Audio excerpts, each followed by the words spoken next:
But yeah. Uh,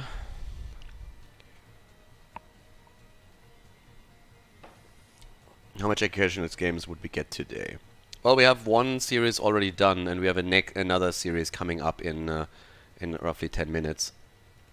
Those are the only ones today. And I might have another stream, like just a hangout stream if someone is interested. I'm gonna probably stream some Diablo 3 hardcore again. Just made it into the leaderboard earlier. And the idea would be to go a little bit deeper in the leaderboard and see how far we can rise with that. But yeah. Really? Sometimes I don't get what's going on with this. Yeah, like I have a lot of fun with Diablo 3. I like the game. And the new season has started, so I'm trying to get into, I guess, high up in the HTC lead in the hardcore leaderboard again. We'll see when we die, but for now it's kind of going. I think I'm rank 800 now or something, so I think we can push it a little bit harder. So I'm gonna do probably some runs later on. I actually added a Diablo command as well. Exclamation mark Diablo gets you my current character. Thank you for casting matches. What did I say? Sorry, I missed that. Thank you for casting matches after HTC was cancelled. There was a lot of dead game talking. This is what we need. Ah, no worries, dude. Welcome. Shami! Thank you. But yeah, keep in mind with the Diablo link, that's also a hardcore character. So dead means you die. Dead is dead. PoE looks every bit of... Well, the thing is, like, I don't really like PoE too much. I like it as a game, and I understand why people enjoy it. Like, it's not that I'm saying it's a shit game by any means. No, it's just not really for me. Like the graphics and everything, the way that the character moves, for example, it's just really stuff where I'm just like, not really the biggest fan. I talked about this the other day. I think one game that has a lot of potential in the future is Wolzen. But that's still in beta, and it's also from a smaller company, so the question with that immediately becomes, are they going to be able to really make a great game out of that? Are they going to run into some problems, yes or no? But they have a dodge mechanic in the game, and I think that alone makes a lot of the action elements in the RPG a lot more enticing, so that could be good in the long run, until we get at some point something like Diablo 4. Wolzen looks amazing. Yeah, it's really promising right now, but again, we need to wait for the final game to come out and then hope that they get everything right with it. Diablo 3 in consoles is dodge. Yeah, I heard about that, but that doesn't help me, so.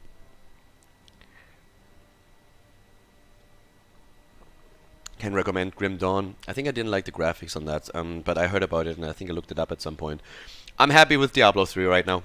I like, again, I enjoy the game, but I'm watching the new Torchlight Frontiers. I'm watching a little bit, but it seems to be a bit a kiddie style from the graphics at least, but that's definitely something that I'm keeping an eye on, and Wolzen so far looks the most promising to me. So yeah. Okay. PoE sits at 15k viewers daily. Diablo sits at Lulam. Again, that argument is so unbelievably stupid that I don't know what to do with it. It's like, just because the game has more viewers doesn't mean I like it more. If that would hold true, that would mean I could have never started casting heroes because I needed to go into League of Legends, and I don't enjoy League of Legends at all. I play what I like. If you don't think that's a good choice, then that is your choice, but I play what I enjoy, and I cast what I enjoy too. It's the reason why I enjoy casting heroes, for example, because I personally like the game. I could never cast a game on a daily basis that I don't like. So yeah. There's like 5 minutes left, and then we should have a lobby up here. Oh, wait, what? They have a lobby up already?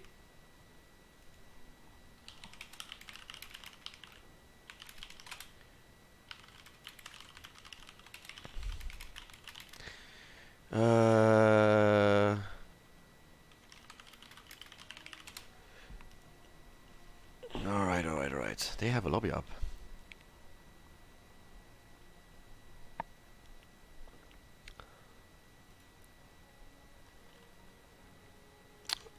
The Owl Exterminators on the left. Okay, then we can start this a little bit earlier than expected.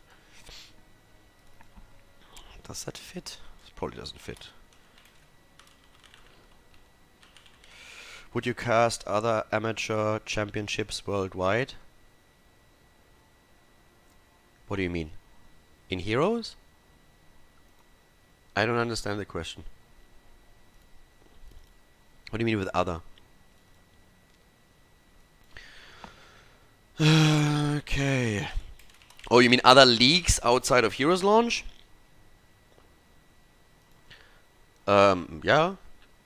If there's like decent games, I mean, again, I like what Heroes launch does. They've been around for so long, and they've put a shit ton of work into the grassroots community, with basically never really getting any support that is in any way notable. So yeah.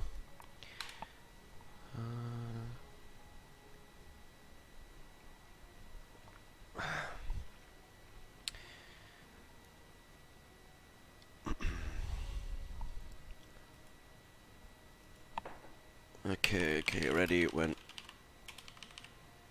Alright, so they are ready, and so are we. They have one guy that is currently in the bathroom, apparently, and then we're going to head into that. The way he pronounces launch. Yes, I know, I don't really go for that properly, but yeah, deal with it. What hero is best to carry with? Depends on the level you play at and how good you are, and what role you play. In general, offlaners are usually pretty good if you're decent on them to carry, because you have wave clear, you have kill potential with the hero, and you can also side soak. So if you're good with all of that, then that's the thing. Just need a couple of minutes. We'll do a ready check as soon as we're good to go. Yeah, just don't ask me. Alright, so they need a minute or two, as expected. Okay, how do you feel about everybody cuts that game? I mean, the pro scene heroes is dead. That's just like... That's just a thing. But that doesn't mean that the game itself is dead. Like, that obviously isn't true. If you still enjoy playing it, then have fun. But the pro scene, Blizzard definitely killed that very successfully. They did a good job there. So right now there's a semi-pro scene that establishes itself slowly and steadily, and there's a lot of community efforts to bring some tournaments in and some series, and we'll see how far all of that goes. But at this point, the status of the pro scene is basically there is none, really. And I doubt that we're going to get a pretty big, like a healthy pro scene again. But we're going to still have a competitive scene, but just not on that level. Did you hear Temple? Yes, I heard about that. Not, again, it's good that we have that stuff. Not really the approach that I would have necessarily gone for. I'm a little bit disappointed that the efforts from Heroes Hearth and Temple Storm don't go into the direction that they want to set that up for Europe and North America. Heroes Launch, for example, immediately said, like, we want to do it for both regions when they started Division S. But in general, it's a good thing. The more we have, the better. If the team get exposures to that and have the chance to win prize money, that's definitely good. Heroes Launch did get support from Blizzard at Gamescom 2017. 20 free mounts as giveaways at the HOTS booth.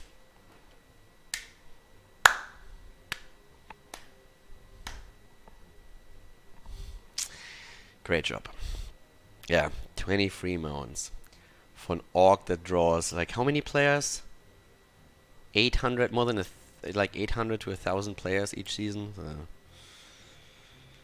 Is there going to be some Warcraft 3 cast soon? Probably. Like, again, right now I'm not quite sure how much I can do there. I have some on YouTube. If you look at the YouTube channel, there is a Warcraft 3 playlist.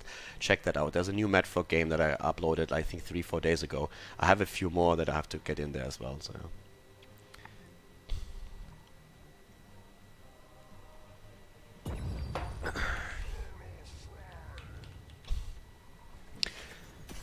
Game number 1, Division 5 today. We find ourselves in the middle of the pack, actually.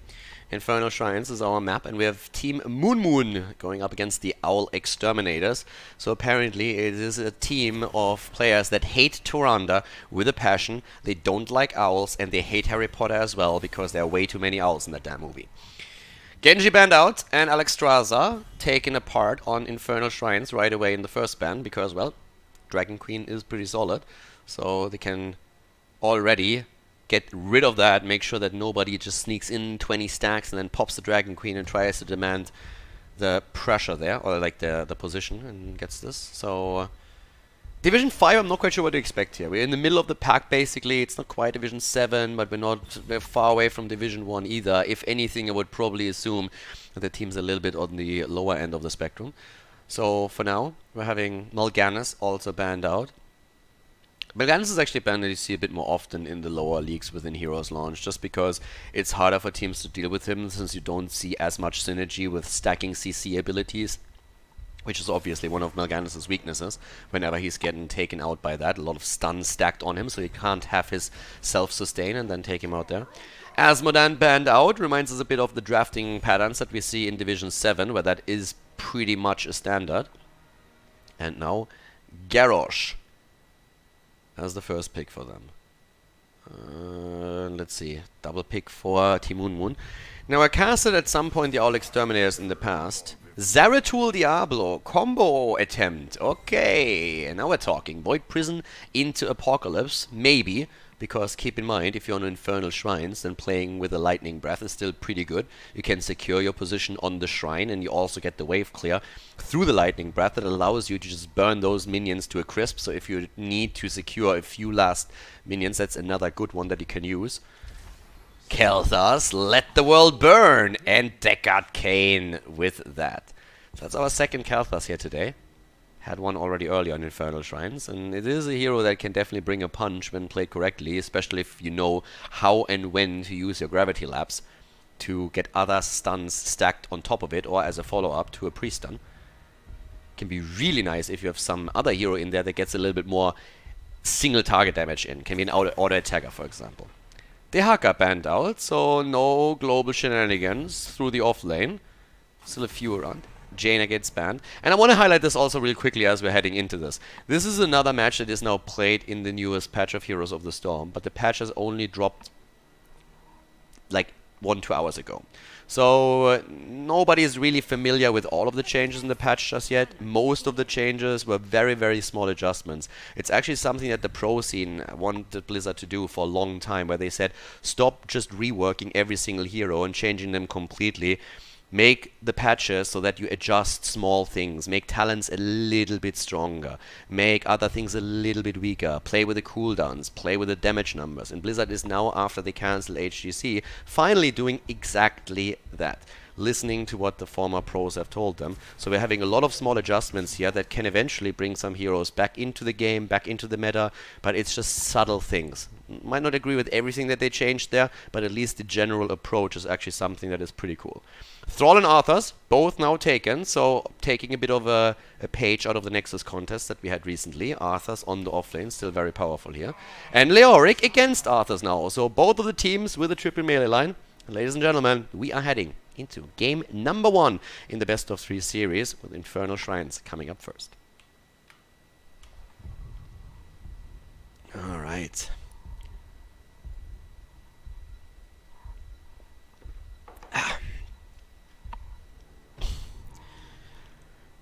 Let's see what we're gonna get. I have no idea what Division 5 is gonna bring for us.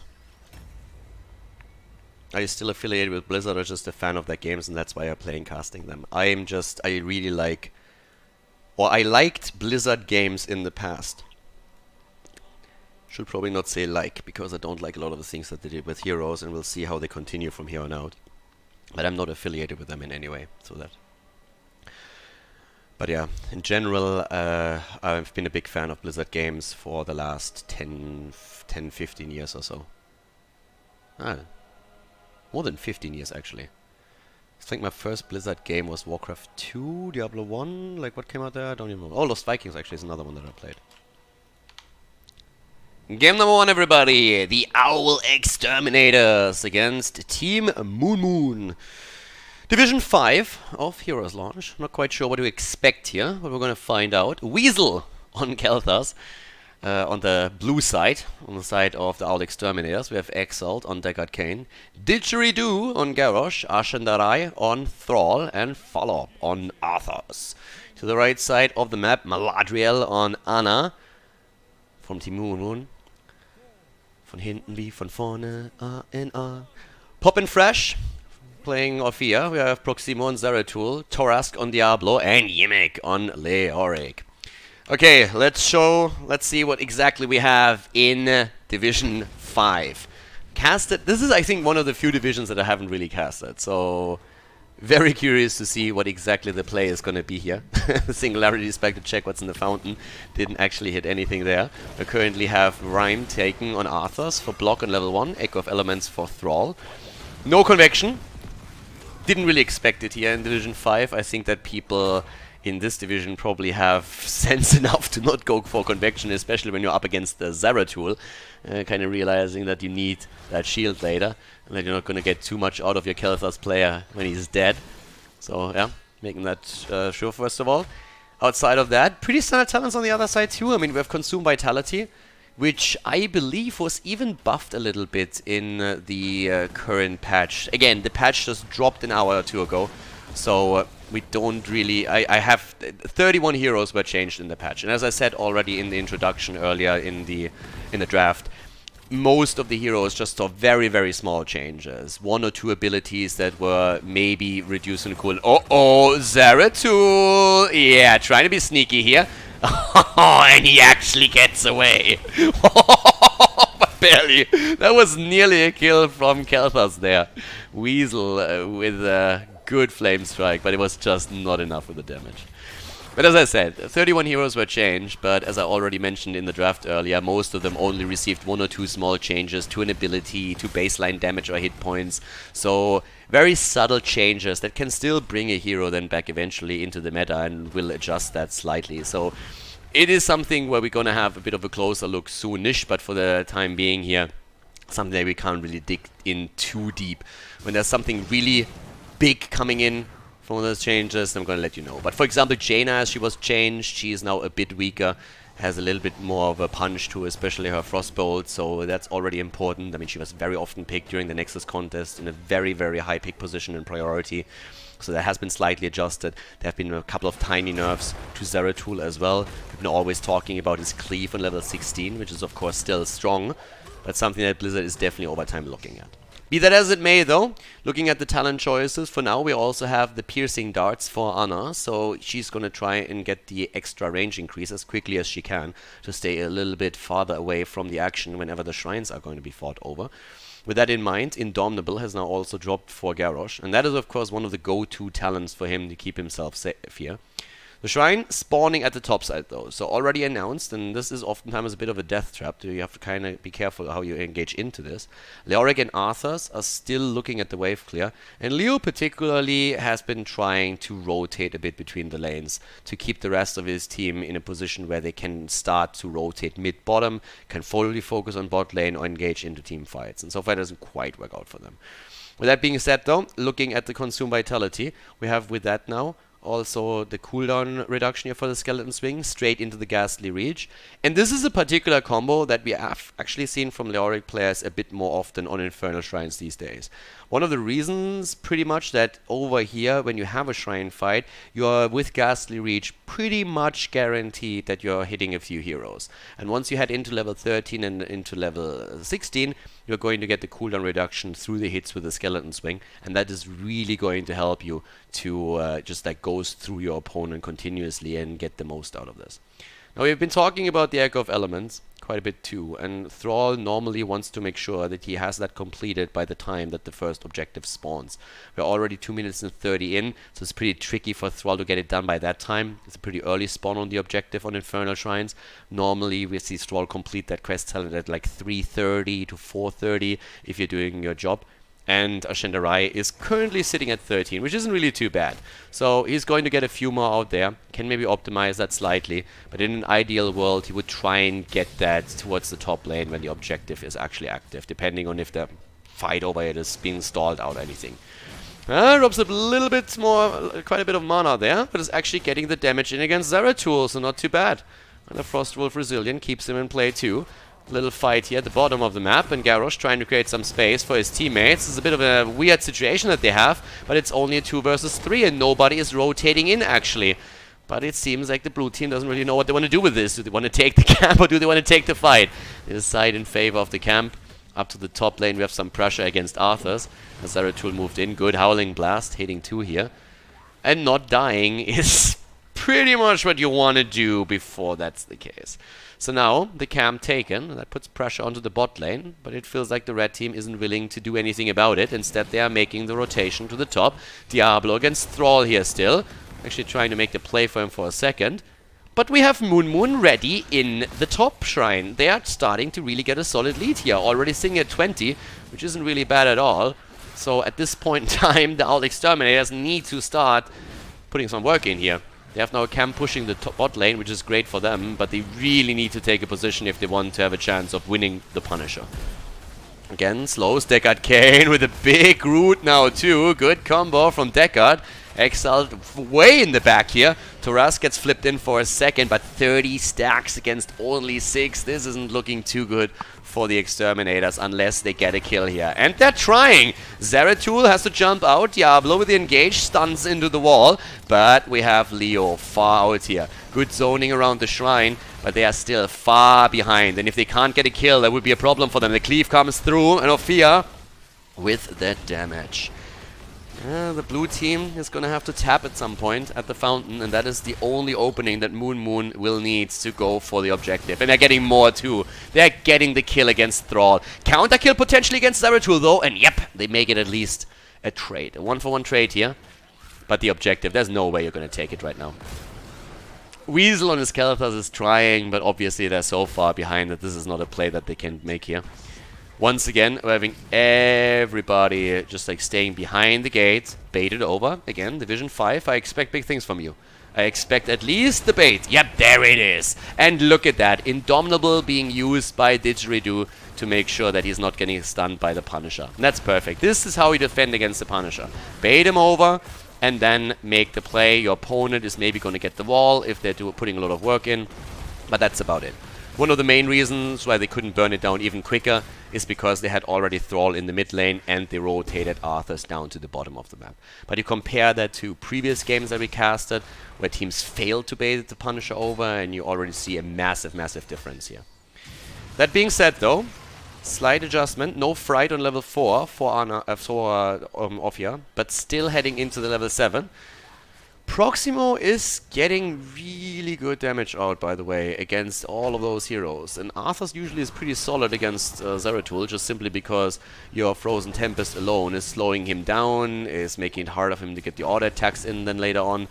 And depending on how you play around your 16, you have also additional lockdown against Zeratul. It obviously also cancels his stealth, so that's another advantage that you have through that you can use here. But for now, Arthas hasn't really been able to show too much yet. Pretty much locked into the solo lane for a long time. Teams are dead even. 9.5 for both of them. It's only about... It's all about the camps at this point. Poppin' Fresh and Ophia needs to be a bit careful because that rotation might still come. They're actually going for Diablo here. The lockdown is there, and that might be the end of the Lord of Terror. Not so terrifying right now. Turaska is trying, but gets body blocked. Goes out. Ophia doesn't give a shit. She says like, well, it's your own fault. I don't care about you. I'm gonna get the camp. That's the moment where probably now that the camp is taken, the blue team is like, the fuck? It's like, what the hell? There was another one right there? Didn't see that coming. 10 versus 10. And that gives us now the combo that we've been waiting for ever since it was used in draft. It's, by the way, a big wave to lose at the bot lane. Nobody rotating in for that. And that's a big loss for the blue team. They're losing out on that experience. It's still level 10 versus 10, and we have the combo, as I mentioned, with the Apocalypse and the Void Prison. So they're going to get that.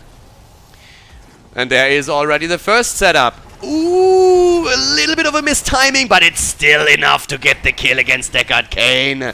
Nice move here, and even Garrosh gets zoned out. The Entomb, just to be safe, to get the kill against Deckard, and then it even made sure that Garrosh couldn't move away from the fight anymore. So they forced the fight just as two of their heroes at the top lane, taking the camp here. So definitely an unfortunate situation for the Owl Exterminators, and they are currently getting exterminated at the bot lane. We're having the entire lane taken out with the fort falling, the gate falling, and with the next minion wave, they should be able to maybe not quite take out the fort, but at least damage it. And they don't go for it at all. Not even the fountain. That's what you're trying to... Like, this is something you want to take out. If you have a shot like this, if you don't go for the fort, and you can make a good argument for destroying the fort here, then at least go for the fountain. They themselves tapped, which is not a bad idea at all. but at the same time, they have to make sure that they are also getting that value. Ooh, the attempt to go for the Entomb didn't do too well, but it at least zoned out Kel'Thas after he got flipped, couldn't walk through there. Nice stay a while listen. A counter kill against Orphea. 2 down, Kel'Thas and Orphea both dead, and now the turnaround attempt against Leoric. And he's ghosting around here. He gets taunted, and that is the end of him. Double kill as the Owl Exterminators are fighting back into the game. And now it's open hunting season for minions on the shrine. Frozen Punisher is going to come up next. Top camp has been destroyed and couldn't get the value at the front. But now we're having the Void Prison up again. And that's not the only thing. Apocalypse is up too. They have the combo with Ana. They can, of course, also nano boost Orphea. Again, the jump onto Thrall. He's trying to get away here. And Arthas has his back, at least for the time being. 9 stacks against 13. Blue team still a bit slow with this. Now it's a 5 versus 5 again. Keep in mind, the combo is there. There we have it. Where's that Void Prison? Void Prison is in. Apocalypse! And Orphea with a chomp away. Gets the jaws out too. Triple kill. And what a comeback into the fight here as Moon is starting to move in. Orphea is just butting people everywhere, wherever she can. They're trying to lock Tarask down, but that didn't work out too well for them here. 13 in the hands of Moon, and now they also have the Punisher. Frozen Punisher through the bottom of the map. Can easily take this out now. And a lot of heroic ability is not even used in the last fight. It's a tricky position, to be honest. There is definitely a lot of wombo potential with the Void Prison into the Apocalypse, and then also the Jaws from Orphea. The thing is, their timing isn't 100% as you can see, but I just want to highlight the difference a little bit between Division 7 and Division 5. So they actually play a combo. They're not just playing the heroes, they're looking at a certain combo and they're executing it. They're holding a lot of the abilities back and just don't panically throw them out. They're trying to combo that off. And not all of the combos are perfectly working. Arthas was thinking about a flank, but that didn't work out for him, did it now? He's down. So the combos might not perfectly be working when they're trying to go for the cooldowns, but you can definitely see that there's not only an attempt, they are getting them through. So it's not pitch perfect or frame perfect by any means, but they still get the kills. And sometimes they might miss a follow-up kill afterwards, but they have the values for that now. And you can, for example, argue that after we had Leoric already use his Entomb, did you really need to use the Void Prison? Couldn't you just have Apocalypse right there? And it's definitely a valid point, but again, we're seeing a progression from Division 7 to Division 6 to Division 5, all the way up to Division 1, and then also in the near future, Division S. So there's definitely a progression happening throughout all of this. So they might overdo it a bit with the heroics that they use there, but they still just play it safe and get kills out of it. And I really appreciate the thought process here, so keep that in mind. That is a great one! And again, the setup. The double kill, and they're trying to make it a triple. Didgeridoo gets taken out as well. That was a great Void Prison again by Zeratul. He hits 3 with it, and it's another perfect example. He lets the Void Prison go always a little bit too early and allows people to move slightly, but it still works out for them. And now they get rewarded by taking 3 heroes down, getting the early level 16, 11 against 4 kills, and as you can tell, it's a keep at the bottom of the map now too. So this is pretty solid setup for them. Good rotation here. Sometimes they could do more out of it, but I'm really liking the way that this is playing out right now. Also, 12 stacks for Ana. Just highlighting that real quickly here. Since we're seeing her now with the first quest reward already done. We have during all of this Leo, by the way, at the top of the map, so they're not like blinds, like they're not like completely tunnel visioning in on one particular aspect of the game. They still have Leo top for the experience, but we've seen him rotate down to the bottom over and over again. So down to the bottom of the map now, camps taken with a level 16 talent tier advantage. You want to make sure that you're getting a bit of value out of this. So that's what we're currently seeing here. Try and take the map while you can. Play around it as much as you can. Up to the top now. Overpowering Nightmare. That's a little bit of a weird talent on level 16. Again, normally when you're seeing the level 16 talents, it's a little bit of a... I mean, you want to go domination, basically. It's just like getting the first wall stand, flipping someone over, and then getting a second, which really helps, especially with Leoric. Because Leoric walls count too. So you can stun a target into Leoric. Did he just get the nano boost? Okay, fair enough. Misclick detected, I want to say. But here's the setup again, and they get their kills. Again, the early release, but it works out. They get Garrosh, they get Thrall, the double orc goes down, and then we have Kel'Thas falling as the third target. Good setups here, and they hold them back late into the game. Yeah, Deckard gets away. Diablo doesn't kill Deckard that easily. That's something that we actually learned in Diablo 3. Fall in the mid lane, destroyed, and now with the next shrine activating at the top lane, we pretty much see a very dominant performance from Team Moon Moon. 14 kills against 4, and you can tell that especially without cleanse, the team in blue has a problem. They don't really know how to deal with this. So at this point in time, we have still maybe the chance of someone getting a taunt out to destroy some of the combo. If Garrosh doesn't get caught in the Void Prison, he might be able to walk up to Diablo and taunt him just as the Void Prison comes out to delay the apocalypse a bit, or any kind of follow-up. We might see something similar with Deckard Cain if he gets to stay a while and listen through. That's something that they have to watch out for. A lot of the builds, by the way, in terms of talents, you might have picked up on that already, are a little bit out of the norm and maybe don't have the synergy that you normally want to. Especially now Thrall with the Alpha Wolf on level 16 without taking his level 4 quest is something you don't see too often. Again, Zeratul with the damage. They go for Kel'Thas in the back line and for Didgeridoo. And here comes the damage output against Diablos. They're trying to drop him as quickly as they can, and that's the end of him. Gets the Apocalypse out, hits 2, but he is dead. So is Kel'Thas, though. And the immediate turnaround attempt onto Leoric as Didgeridoo is low and tries to escape here. Pop in fresh, moving in with the Shadow Walls. Void Prison already used in the back to at least isolate one of the heroes. Arthas is dead, and they get the kill against Garrosh as well. 77% only at the core, by the way, as the bottom lane has pushed through heavily and is now starting to fire away at the core. And now they could just rotate bottom end the game. 30 seconds on the death timer with no shields left on the core. That's definitely a play that you can make, but they're playing it safe here. They're trying to go through the top. They have an Arcane Punisher in. But this is definitely a bit of a nightmare for the Owl Exterminators. They might be good against Owls. They're not so good against Moon Moons, because the red team is currently really running the show here. 20 on the board for them, 18 kills against 5. We have them with the heroic abilities and storm talents now. And with that, Buried Alive is of course going to become a huge threat, even more so than the combo already was. And there it is. Great move. Great move. Moving through the wall with the Wraith Walk. Immediately the Hellgate used by Tarask, as well as the Buried Alive lands. He gets the wall stun and tries to, and that's the immediate end of Kel'Thas. No chance for him to survive there.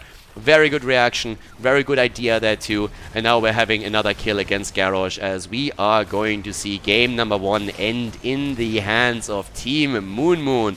They are doing well here, and there's just nothing left to stop them. A great draft centered around a wombo combo that they executed very well, and Owl Exterminators will have to adjust to that threat for game number 2 if they want to force a third game out of this series. GG, and well played by Team Moon Moon. That's pretty cool. I like that. So that was actually well done. Good, like a good thought process in the draft, and obviously now heading into the second, we can expect that's going to change, that the blue team is going to adjust to that a little bit. But that was actually a really nice approach to just say, okay, let's try and draft a wombo combo here, and the execution was also pretty decent. Again, it is Division 5, we're not looking at HGC here, but that was pretty solid in that sense. Alright. Let's wait for the next map as we jump in.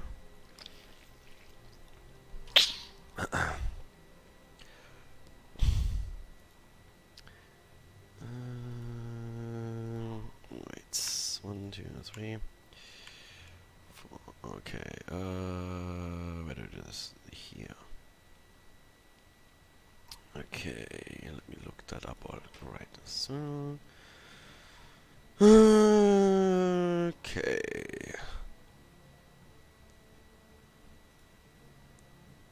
Oh, I have to actually see if anybody got salty about the clip that got uploaded earlier from the Nations Cup with Russia. Apparently not. Someone uploaded the clip where I went with the Russia joke about winter and made my Russia impression during the grand final between France and Russia, and I immediately like wrote in and was like, guys, this is just European banter before anybody gets offended on behalf of someone else. We don't really need that there.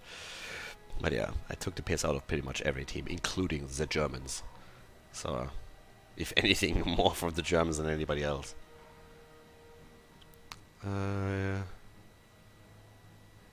You look not as buff in black as with other shirts. That's okay.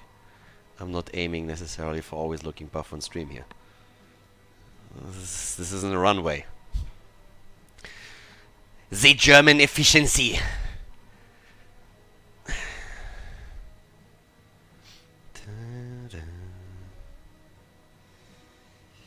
Alrighty.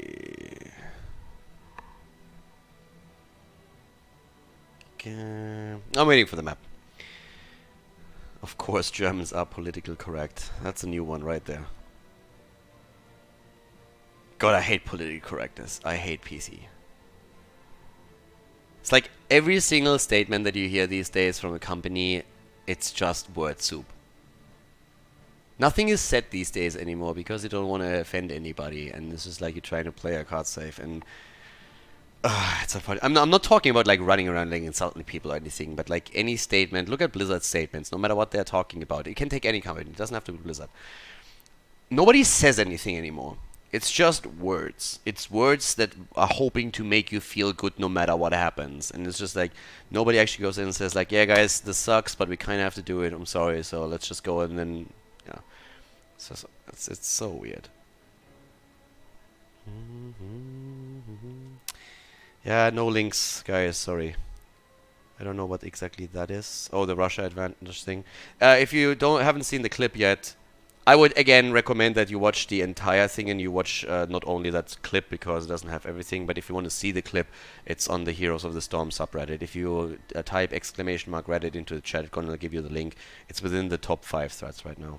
Popped up this morning. So if Division Bronze Gold, Division will be Master, Division S will be Semi-Pros. There is no, that doesn't work quite that. Division S is the best teams that we'll have in Europe in Heroes of the Storm. That's what's going to happen in Division S. So there are qualifiers that start at the first weekend, or in 2 weeks, the weekend in 2 weeks.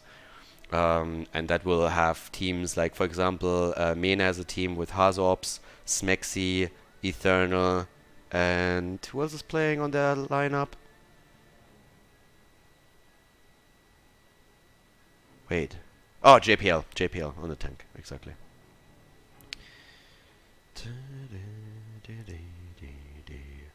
What you are talking about has nothing to do with PC, by the way. That is not true. That is definitely part of it. That's not PC, Thug, that's PR. Both of them are very closely linked these days, unfortunately. That's a big problem.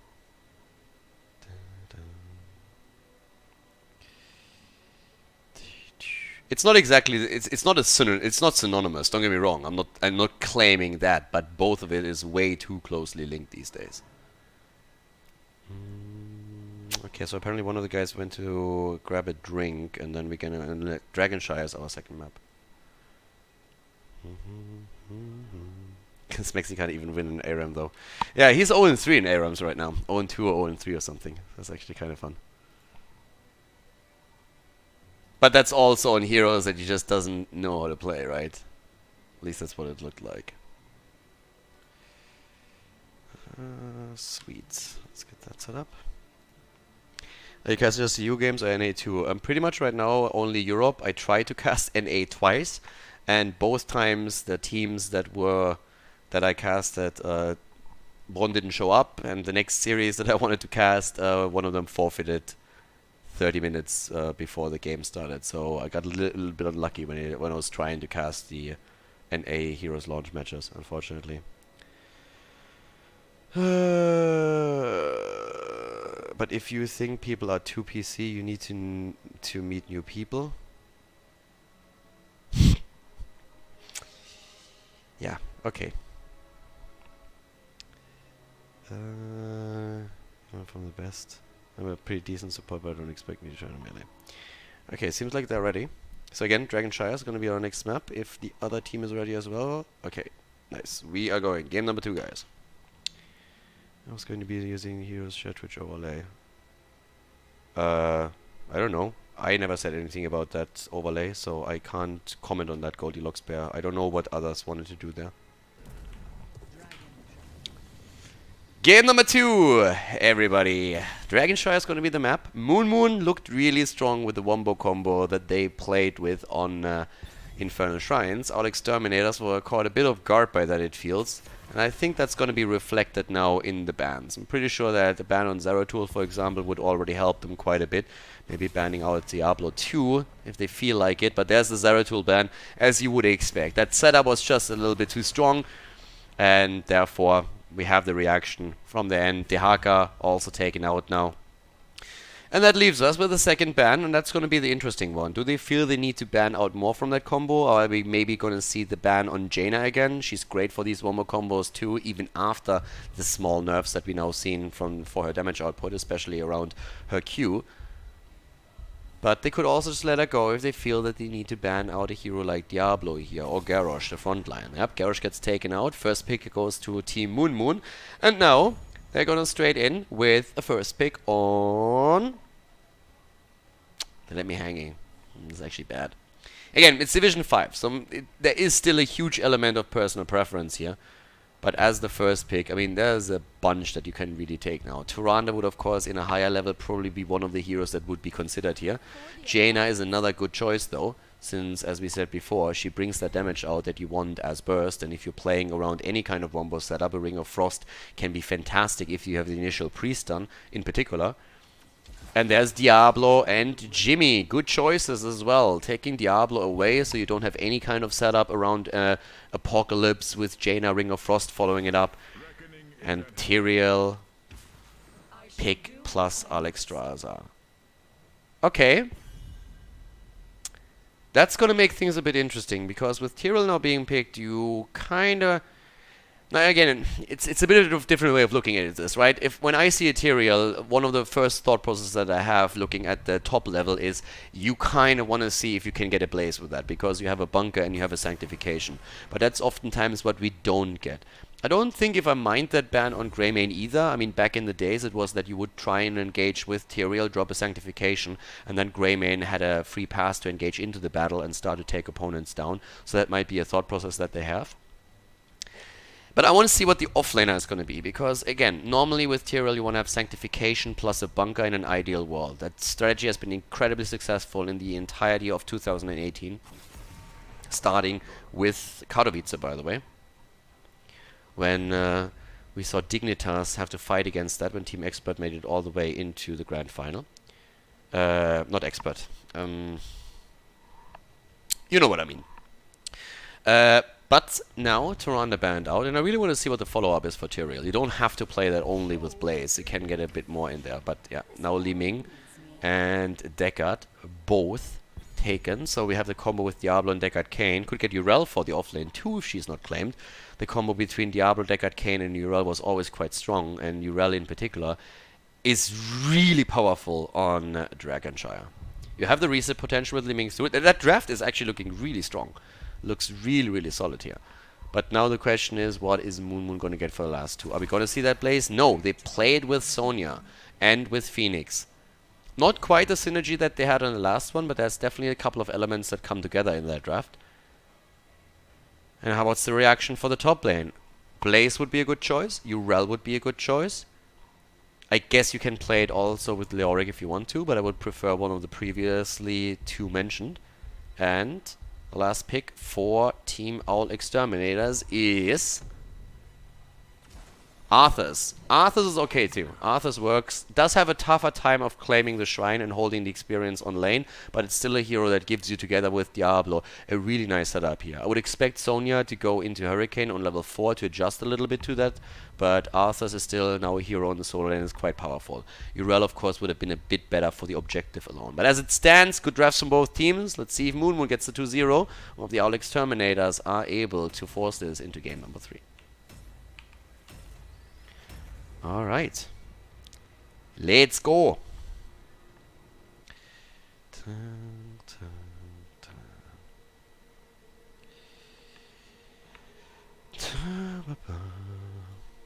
That's a good setup. Now again, I really like Urel on Dragonshire, and it's one of the heroes that you often see picked the most if you play around the objective.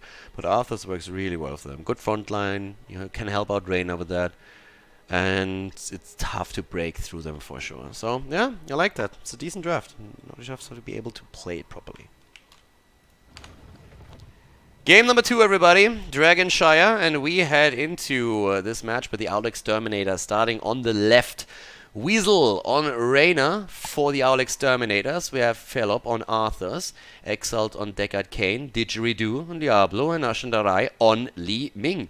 Strong setup for the blue team. A lot of slows also then can proc Reyna's level 1 talent. Arthur's of course helping with that as well during those fights. And on the right side we have Poppin' Fresh on Phoenix, Torask on Alexstrasza, Proximo on Tyrael, Imig on Sonya, and Maladriel on Jaina.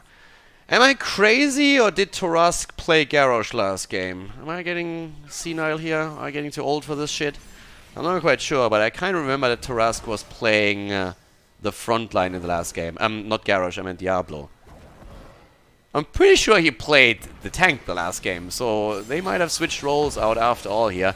By the way, level 1, Flames of Fury.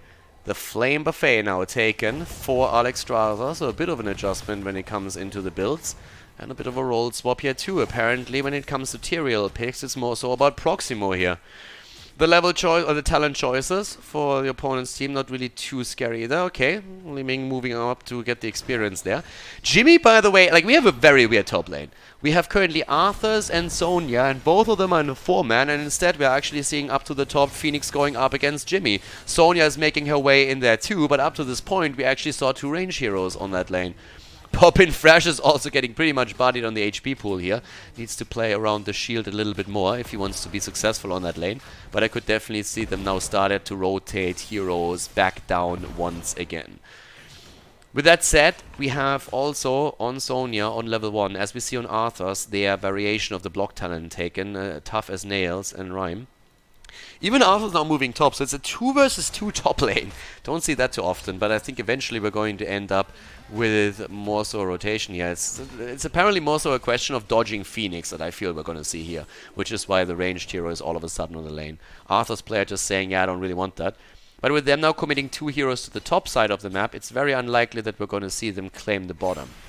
That is an aggressive move. Like, going in for that camp with Jaina, you can burst it down, but that is greedy. That is you hoping that your opponent doesn't see it and sneaking it in. So you don't see that all too often.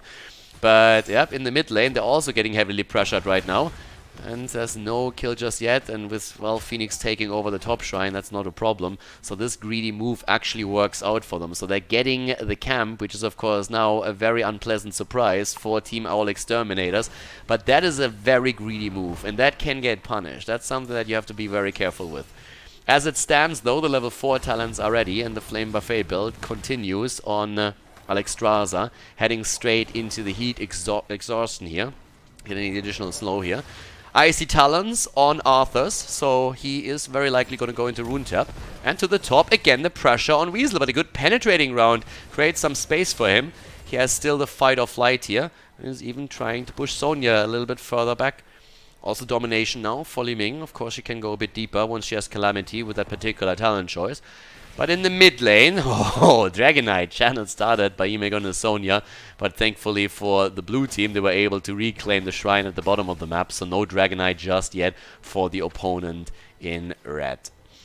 At this point, it's all about the plays here with Tyrael later on after 10. But for now, we're seeing Sonya trying to get more camps for them. They have a lot of wave clear. They have really good heroes that are good for camp clear. They have Sonya, they have Jaina. Both of them are great to deal with those camps and take them quite easily because of the sustain. And there's already a lot of pressure through those camps that have been taken earlier. Bot lane, on the other hand, might be in a bit of trouble. Arthur's is there, moves away. 2 shrines under the control of the blue team. 1 recaptured before the channel in the middle is completed. But they can still try and make a rotation down to the bottom and steal this away, especially with how low Jaina currently is in mana. Gets topped off a bit by the globe. But if they push this, they might be able to make a play there. Weasel at the top, dealing with Phoenix again, pushing him back once that he sees the abilities come out. And again, pressure play in the middle. But Sonya alone is just not going to be able to steal that Dragon Knight. So we have pretty much a set lane right now, with 2 ranged heroes at the top lane. Here comes also, as expected, the Rune Tap on level 7 for Arthur's. Makes a bit more sense because you have the Icy Talon, so it's more of a heavy auto attack build that Arthur's is currently playing here. And that can actually do a whole lot of work. Sonya, as we thought about already, Hurricane taken by her. Really important if you're dealing with Arthur's and you want to make sure that he's not going to be able to just like walk you into the ground. We had some Sonya players in the past against Arthur's not do that and pay an immediate price for neglecting that particular talent. So in this case, that's not going to happen. Arthur's can still be very powerful here. Double checks the bush, doesn't get anything there, but is still pushing out Proximo here a little bit. And more camps taken, as we said. They got the wave clear.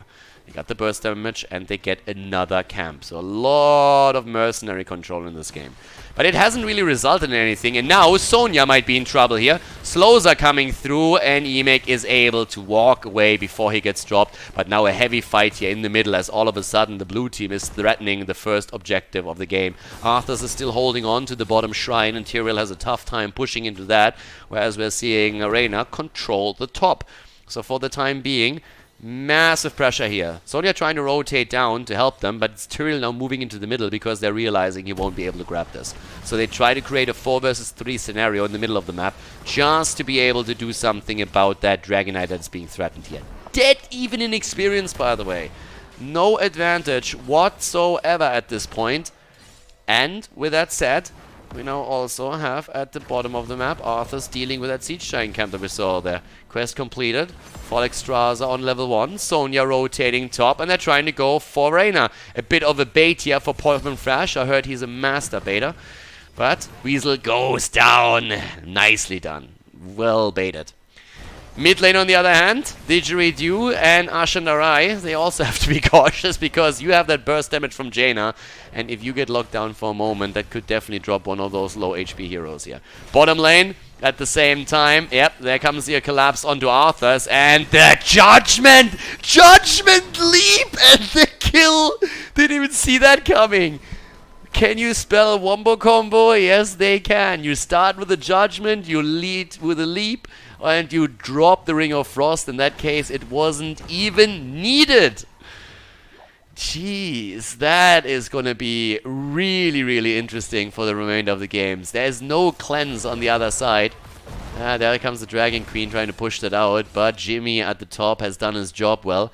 Also, we have Syndragosa taken. Li Ming in trouble at the bottom of the map. She's trying to get out of this one and might not be able to pull that off quite. Nope.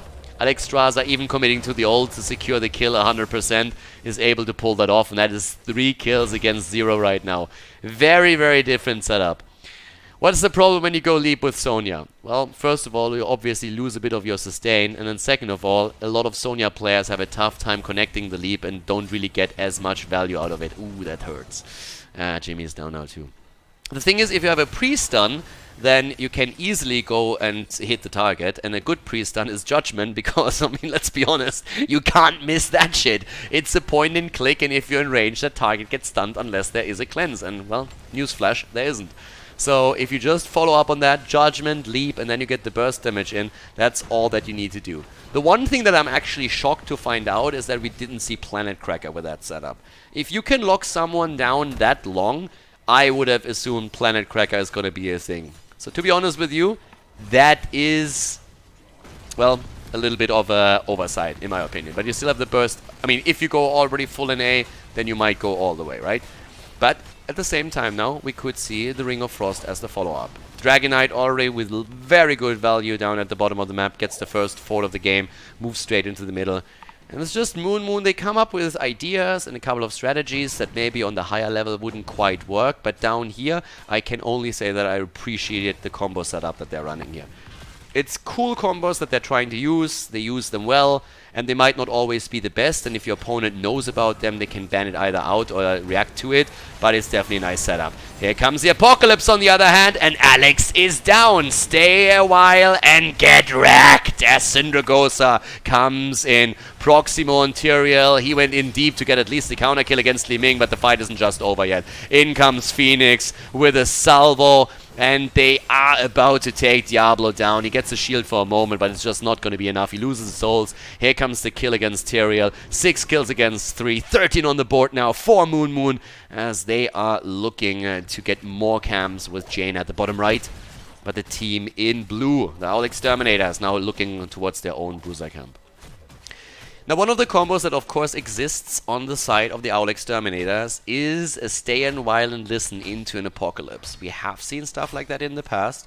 The APOC kind of worked out, but in an ideal world, if the Diablo doesn't make an engage with a wall stun flip over into the Apocalypse, which is the traditional Diablo comp, then you want someone else to help him out to really land as much as he can. That can be a slow through Arthas if he at any point in a choke point, for example, lands a good Syndragosa. That would be one thing you can do. Or you can hope for the Stay and While and Listen to be set up by Deckard Cain and then follow up with the Apocalypse. You just need to make sure that Li Ming is also ready to get in the damage. And this is definitely a bit of a difference between the two teams. Whereas Moon is really ready to set up combos like this. I'm loving this, by the way. We have to talk about that in a second. Moon is ready to set up a lot of combos. And that's something that the Owl Exterminators are just not doing. They're not as clean when it comes to the way that they want to play this. So their shot calling is not quite on point there for that. It would have been a 3 versus 3 fight, but I really like what Team Moon has currently done. Need to be a bit careful with that Jaina, but there comes the Holy Ground. So what did Moon just do? They saw that there was a move towards the camp as they were trying to take it, and they said nope and moved away from it. And it is actually insane how difficult that is to learn as a skill in Heroes of the Storm. You see that on the lower levels continuously, that everything is being fought over, even if it doesn't really matter too much for you. They realized there's a chance for the opponent to get kills and to draw even again. They had a lead in experience and they just said, give this up. And that's something that a lot of people still have to learn in Heroes of the Storm, that every now and then, oh wow, nice escape. But every now and then they have to actually give an objective up, give a camp up, when you don't want to be forced into a fight where you feel you have a disadvantage there. Nice escape by Sonya, using the leap to jump out of this one. That means, of course, that they have to wait another minute until they can execute the combo again. But she gets away and doesn't fall here. Was pretty important. Also, to add up on that, ideally, of course, you want to have the leap there. Doesn't mean you can't Judgment and Ring of Frost regardless. So there's still threat potential for them. Sonya, of course, wants single target damage with all of this. We have Mystical Spear on 13, but more importantly, the Poison Spear on level 7. You want to drop the target quickly. Talking about dropping targets quickly, Reyna at the top is down. The burst damage came through from Jaina. Didn't even need her ult for that, and Arthas couldn't prevent it either. So now we have both of the shrines about to be taken by Moon. They have 16 now in their hands too. Things are starting to look really dicey. This is looking pretty much like a second Dragon Knight. Li Ming at the bottom, and she's too late. Was trying to capture the shrine, couldn't make that work. So now we're seeing them move straight through the middle again. 7 kills against 3 already. Sonya with a leap. It's back up. But of course we have earned the Dragon Knight. So once the Dragon Knight expires, there might be a chance for them to make a play. For now they're happy taking the keep at the bot lane if they can. But the fort has already fallen. There's a target for a judgment. And Ashendarai jumps away. But I like the idea of blocking the entrance. So if the teleport wouldn't be up, it would have been any other hero. That quick teleport here with the Ild Ruins and the Holy Ground, that was a really good idea by Proximo, just to make sure they can get a kill there. Since Li Ming can teleport over, that wasn't really the problem. But either way, 16 versus 16 right now. Another quick kick against Diablo. He's actually saved by the Dragon Knight. How often have we seen that now? He's able to walk away, but there's the kill and the APOC. Oh, the kill for kill. Stay a while and listen comes through. Another punt away as we have 4 versus 4 in this setup. The keep is falling slowly but steadily, and they're still trying to secure it. But without the heroes, they're not going for it just yet. They're still missing the damage dealer on the side of Phoenix. Never getting his salvo through in the fight.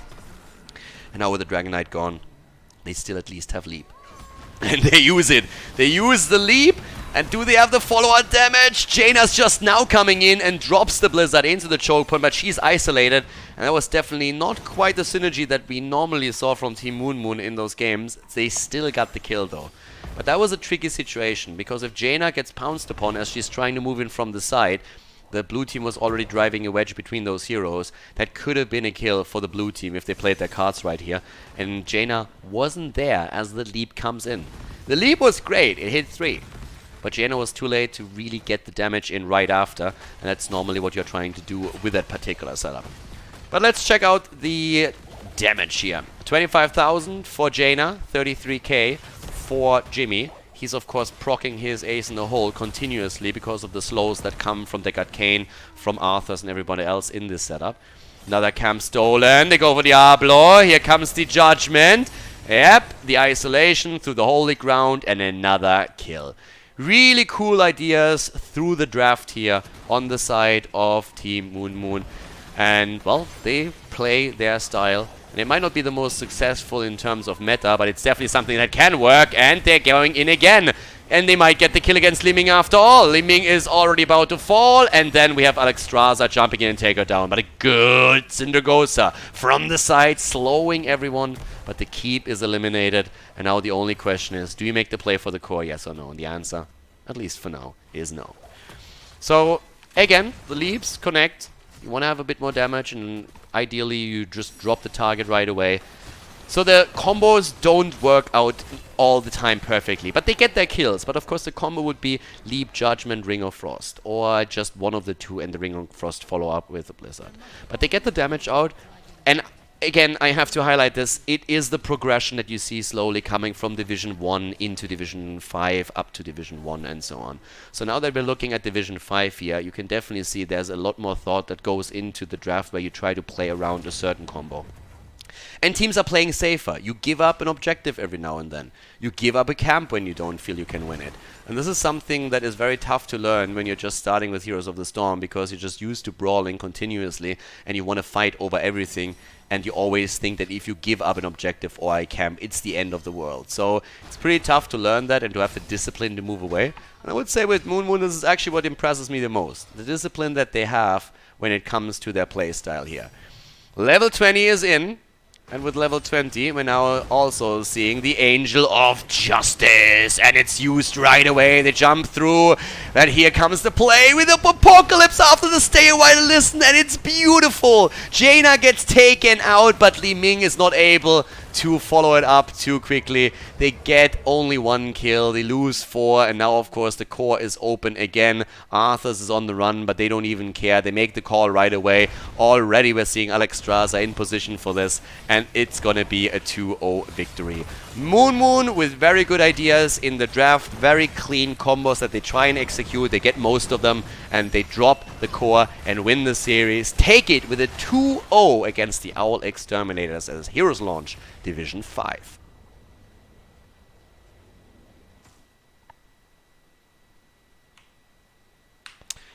Alright.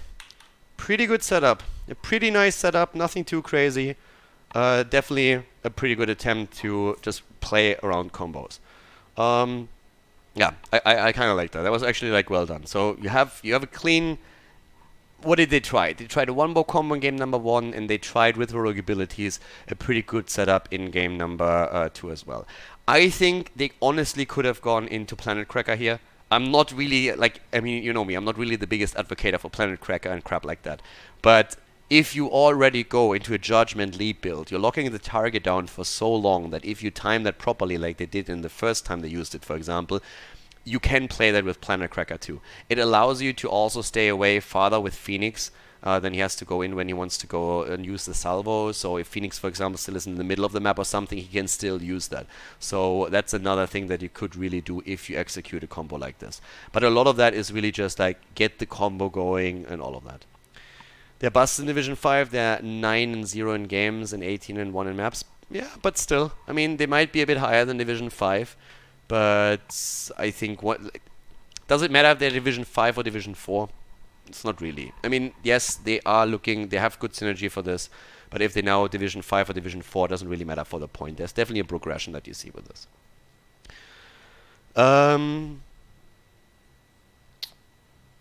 Alright, so I mean Kogi Habalan has pretty much talked about this, and I guess I already answered that, but yeah, still.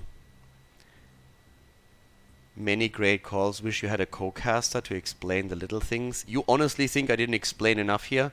So again, I said this before. Co-casting is something that is online a lot more annoying. Offline is really great, especially if you don't know your co-caster. I mean, I brought Tim in for the grand final, for example, for the Nexus contest. But if you think I don't explain enough, then I think you haven't really watched the last series and this one. Uh, I mean, what more do you want to know here? There's only so much that you can also explain because some things in the lower levels just doesn't make sense. It's just how it is. Again, there's a reason why the players that we're seeing here at the lower end of the spectrum. We're not looking at HGC level at this point. So. How many stacks does Jimmy need to justify the stacks on level 1? I think, what was it, 60, 70, something like that? That's roughly where the trade-off then ends, where you get more out of it. It's not a good talent to take. You don't want to take it. You want to have some... There's always someone on your team that can get the stuns and the slows in. It's a really bad talent to take. It's a bit of a noob trap, to be honest. It's pretty much the same as with Jaina, with Vala on her level 4. It's pretty much the same noob trap as Creed of the Hunter. Will there be a third game or not? Well, it's a best of 3 series, and it was a 2-0 victory for one team, so no. Okay, I'm gonna go to the bathroom real quick, and then we can set a couple of things up still. But yeah, I'm gonna be back in a moment. So if you guys have more questions, then let's ask it. I mean, Space, if you have any questions, if there was anything that you felt wasn't explained, then let me know, and I'm gonna go over it again. But yeah, do you ever consider taking Exterminator on Gmail Battlefield of Eternity? Yes, you can. Normally you don't, especially these days since Arthas is coming back into the meta a lot more, and since a lot of the heroes that you're playing with have slows, you pretty much proc ace in the hole continuously, and pretty much to every shot, so it is the go-to talent. There are outside scenarios where if you draft a composition that doesn't have any wave clear whatsoever, where if you play Reyna you can go into Exterminator. It's very rare, but it happens. But it shouldn't be your go-to talent if you're playing on Battlefield of Eternity. Give me a second. I'm going to be back in a moment.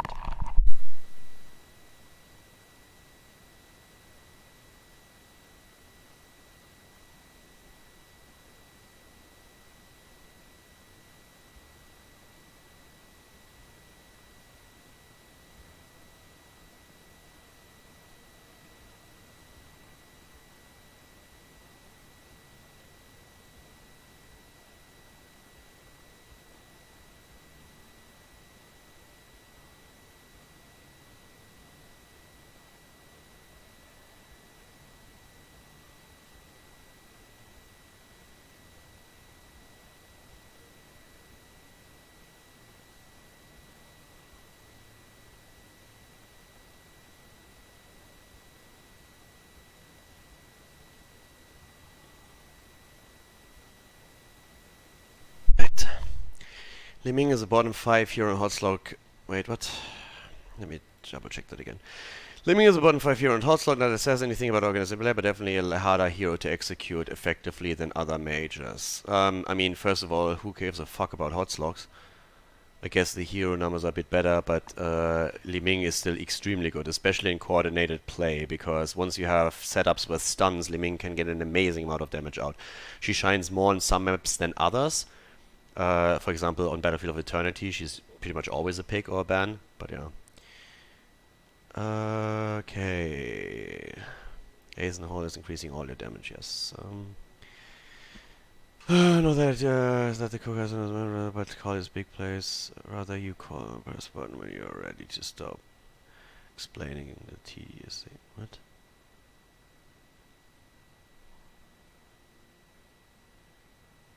Press a button.